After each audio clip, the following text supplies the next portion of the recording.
The courtroom cameras captured the exact second everything changed forever.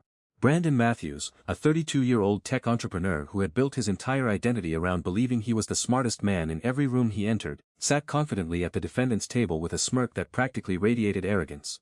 His custom-tailored designer suit looked more expensive than most people's monthly salaries. His hair was perfectly styled, his luxury watch reflected the courtroom lights, and his polished leather briefcase rested beside him like a trophy celebrating his success. Sitting across from him was a man whose life had been shattered piece by piece, while Brandon acted like the entire situation was beneath him. What Brandon didn't realize, not even for a second, was that before this courtroom session ended, Judge Judy would dismantle his confidence so completely that the internet would later replay the moment millions of times as one of the most brutal examples of instant karma ever televised. At first glance, the case looked simple. Brandon believed it was just another minor lawsuit filed by someone bitter enough to blame him for their own failures. But behind the paperwork sat a far darker story. Brandon had once shared a dream with a man named Michael Chen. Together they had started a small software company from the ground up, spending endless nights in Michael's garage surviving on instant noodles, caffeine and ambition. They worked side by side for years, building an app they hoped would someday change their lives. Then the impossible finally happened. A buyer offered $200,000 to acquire the company. To Michael, it felt like the reward for years of sacrifice. To Brandon, it became an opportunity to quietly take everything for himself. Brandon convinced Michael that he should personally handle the negotiations because he had more experience with contracts and business deals. Michael trusted him completely. That trust would become the biggest mistake of his life. Papers were placed in front of him, documents Brandon assured him were standard revisions required to finalize the sale. Believing they were still equal partners, Michael signed everything without suspicion. Weeks later, reality hit him like a truck. Brandon had secretly restructured the company ownership shortly before the sale, reducing Michael's stake from 50% to only 5%. Instead of receiving the $100,000 he expected, Michael got barely $10,000 while Brandon walked away with the remaining fortune. When Michael confronted him, Brandon laughed in his face and coldly told him that business wasn't about feelings, that only smart people survive in the real world, and that he should read the fine print more carefully. For nearly a year and a half, Michael tried everything to recover what was stolen from him. He emptied his savings hiring attorneys, filed complaints and chased every legal option available. But Brandon's expensive legal team buried him under delays, technicalities and endless paperwork. Eventually, Michael ended up in Judge Judy's courtroom, exhausted, financially broken and emotionally drained. This wasn't just about money anymore. It was about finally being heard by someone who could see through manipulation. What nobody in that courtroom realized yet was that they were about to witness one of the most devastating public humiliations ever delivered on television. Meanwhile, Brandon entered the courtroom like a celebrity arriving at a red carpet event. His confidence was almost theatrical. He casually tossed his briefcase onto the table, barely acknowledging Michael's existence except for a dismissive glance filled with superiority.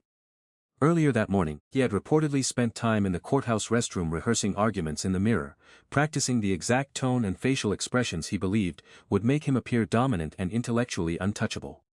Before surrendering his phone to the bailiff, he even uploaded a quick social media story for his followers with a smug caption implying he was about to embarrass a television judge on national TV. In his mind, this entire appearance was free publicity for his personal brand. He honestly believed he would walk out looking like a genius. Judge Judy entered the courtroom with her usual calm authority, but anyone familiar with her expressions would have understood something different in her eyes that day. She had already reviewed every document the night before. She had seen inconsistencies in Brandon's timeline. She had noticed suspicious changes in the paperwork. More importantly, after decades on the bench, she recognized a pattern she had encountered countless times before. Brandon Matthews was exactly the type of manipulative predator she had spent her career exposing. Men who confuse intelligence with entitlement. Men who believe clever wording gives them permission to exploit others. Men who mistake manipulation for business skill. And Judge Judy had absolutely no patience for people like that. The hearing began normally enough. Judge Judy asked Michael to explain what happened. His voice trembled as he described the early days of the company, the promises Brandon made, and the betrayal that destroyed everything they built together. He presented the original partnership agreement clearly showing a 50-50 ownership split. He provided emails, text messages, and contracts documenting the timeline. Every word carried the exhaustion of someone who had spent months being ignored and dismissed.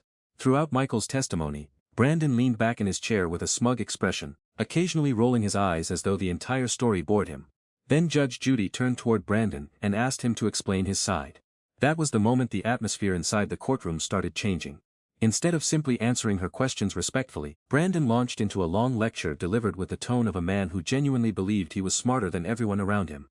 He spoke to Judge Judy like she needed basic business concepts explained slowly. He claimed Michael's mistake was simply failing to read the paperwork properly. According to Brandon, if someone signed documents without understanding every detail, that wasn't fraud, that was just weakness. He even smirked while saying it, clearly believing his argument sounded impressive. Regular viewers of Judge Judy could already sense danger approaching. The phrase "with all due respect" had barely left Brandon's mouth before tension spread across the room. The audience shifted uncomfortably. Even the bailiff straightened slightly. Brandon, however, remained completely oblivious. His arrogance kept feeding itself with every answer. When Judge Judy calmly asked him exactly when he changed the company structure, he proudly admitted it happened only weeks before the sale closed. He described it as an executive decision necessary for business efficiency. Judge Judy asked whether Michael had been verbally informed about the ownership changes before signing the revised documents. Brandon shrugged and casually said that sending the papers was enough. According to him, understanding them wasn't his responsibility. "This is business, not kindergarten," he remarked dismissively. Gasps quietly spread across the courtroom, but Brandon completely misread the reaction. He interpreted people's shock as admiration for his confidence rather than horror at his cruelty. Every answer only pushed him deeper into disaster. Judge Judy kept asking precise, carefully calculated questions while Brandon unknowingly walked directly into every trap she set. She asked about the original partnership agreement. Brandon waved it away as outdated paperwork. She asked whether he clearly explained the restructuring to Michael. Brandon laughed openly and mocked the idea of holding someone's hand through contracts. The more he talked, the worse it became. What Brandon failed to understand was that Judge Judy wasn't arguing with him emotionally.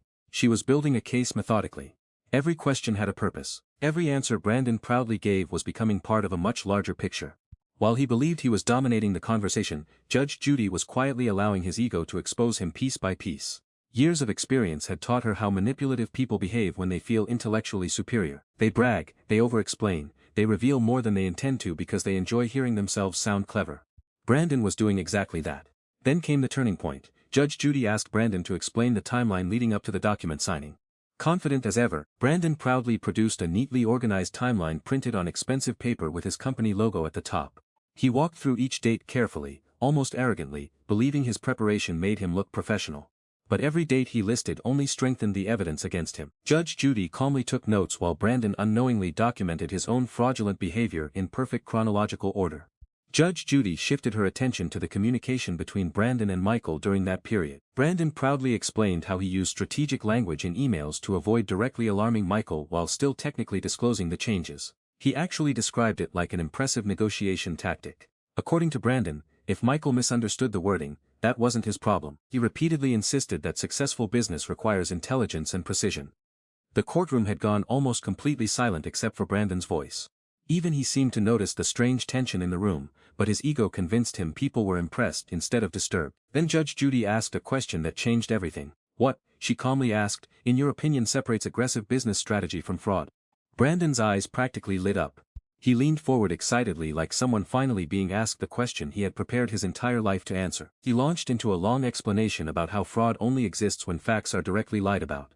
What he did, according to him, was simply strategic communication. He argued that intelligent people deserve advantages over careless people. He even suggested that people who fail to fully understand contracts deserve whatever consequences follow. He spoke with absolute certainty, convinced he sounded brilliant.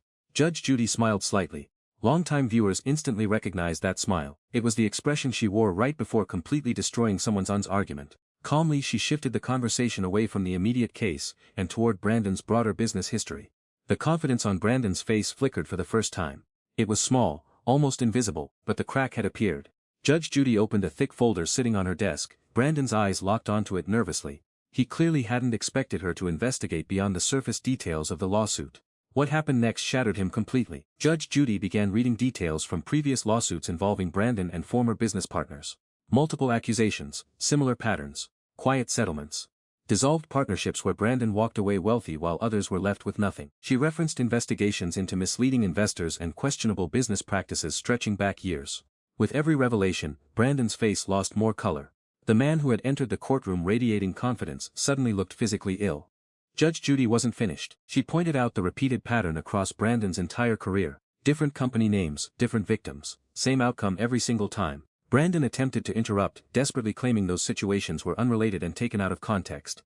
Judge Judy shut him down instantly. In her courtroom, patterns mattered. When someone repeatedly behaved the same way over years, she believed the pattern revealed the truth about who they really were. The audience murmured in shock while Michael sat frozen, tears beginning to form in his eyes. For the first time in months, Someone powerful was finally validating what he experienced. Then Judge Judy delivered the revelation that completely broke Brandon Matthews. She calmly informed him that Michael had already filed a complaint with the State Business Fraud Division months earlier. Brandon's expression collapsed instantly. He clearly had no idea an investigation was already underway. Judge Judy explained that investigators had contacted Brandon's former business partners from previous cases. Once confidentiality protections were removed in exchange for testimony, many of them became willing to speak openly. Brandon's breathing visibly changed. Panic spread across his face as the realization finally hit him. He hadn't just walked into a civil courtroom. He had walked into a televised confession. Judge Judy calmly explained that during the last 20 minutes, Brandon had essentially described his own fraudulent methods in detail on national television. He had provided timelines, tactics, motivations, and justifications prosecutors normally spend months trying to uncover. The transformation in Brandon was devastating to watch. The man who earlier sat proudly lecturing everyone suddenly looked like a child caught in a nightmare. His expensive suit no longer looked powerful, it looked ridiculous. His confident posture collapsed inward. His hands shook violently against the table as courtroom microphones picked up the sound of his increasingly rapid breathing. When Brandon finally tried speaking again, his voice barely resembled the confident tone he used earlier. He stammered nervously, mentioning the investigation and claiming he wasn't informed about it. Judge Judy cut him off immediately. Investigations, she explained coldly, don't usually notify people before charges are ready. The room fell completely silent except for Brandon's desperate breathing. Everyone watching understood they were witnessing something unforgettable. The real-time collapse of pure arrogance. Michael sat there crying quietly as years of frustration and humiliation finally began lifting from his shoulders. For 18 months he had been told Brandon was untouchable. Too smart, too connected, too protected by legal loopholes. He had watched Brandon flaunt luxury vacations and expensive cars online while spending money that rightfully belonged to him. Now in a single courtroom session, Judge Judy had accomplished what entire legal teams couldn't do for over a year. She had allowed Brandon's own ego to destroy him publicly. Judge Judy then explained the actual difference between business strategy and fraud. Deliberately hiding critical information while manipulating someone into signing documents against their interests wasn't cleverness. It was fraud. Repeating that behavior across multiple victims over several years wasn't entrepreneurship. It was systematic criminal conduct, and bragging about it on television made prosecutors' jobs dramatically easier. Brandon attempted to invoke his right to remain silent. Judge Judy reminded him sharply that this was civil court. However, she added with icy precision, detective reviewing the footage later would likely be happy to read him his rights very soon. The audience burst into applause before Judge Judy silenced the room again. She wasn't done yet. She tore apart Brandon's entire image as a successful businessman, pointing out that constantly cycling through failed partnerships wasn't evidence of genius. It was evidence of someone repeatedly exploiting trusting people. According to Judge Judy, Brandon wasn't a visionary entrepreneur. He was simply a parasite hiding behind business jargon. Brandon slumped forward in his chair completely defeated, looking physically sick as his confidence disappeared entirely. Finally, Judge Judy ruled in Michael's favor for the maximum amount allowed under small claims guidelines along with court costs. But before ending the case, she strongly encouraged Michael to provide prosecutors with copies of the court proceedings. Then she turned directly toward Brandon for one final statement. Her words would later spread across the internet, quoted everywhere from business ethics classes to legal discussions nationwide. She told Brandon that real intelligence isn't about manipulating people, real success isn't built on betrayal, and real strength isn't found in exploiting trust. According to her, he wasn't a brilliant entrepreneur at all. He was simply a con artist who had finally run out of luck. When the gavel finally came down, Brandon didn't move. He sat frozen in silence while the bailiff approached him. The cameras captured every detail of his collapse. The trembling hands, the hollow stare, the complete psychological destruction of a man who entered believing he controlled the room. As he was escorted out, he shuffled forward with his shoulders hunched and his head lowered. Looking nothing like the confident businessman who arrived earlier. The footage he once hoped would strengthen his personal brand instead transformed him into a viral cautionary tale watched by millions across the internet. After the episode aired, the internet exploded. Clips of Brandon confidently questioning Judge Judy's understanding of business before learning about the criminal investigation spread across every major platform within hours. Reaction videos flooded social media. Memes appeared instantly. Comment sections filled with people celebrating the moment arrogance finally met accountability. Meanwhile, prosecutors accelerated their investigation using Brandon's own televised statements as evidence. Criminal charges eventually followed, leading to guilty pleas, restitution payments, and prison time. Michael, on the other hand, rebuilt his life completely. He launched a new company focused on transparent business partnerships and later became an advocate helping entrepreneurs protect themselves from predatory practices. Years later, people still reference the case as one of the clearest examples of how arrogance can destroy itself when exposed under pressure. Judge Judy never needed to yell, she never needed theatrics. She simply allowed Brandon to reveal exactly who he was, then exposed the truth at the perfect moment. In the end, that was what made the entire courtroom fall silent. Not revenge, not humiliation, but the terrifying precision of justice delivered by someone who had seen people like Brandon her entire career and knew exactly how to let them destroy themselves with their own words.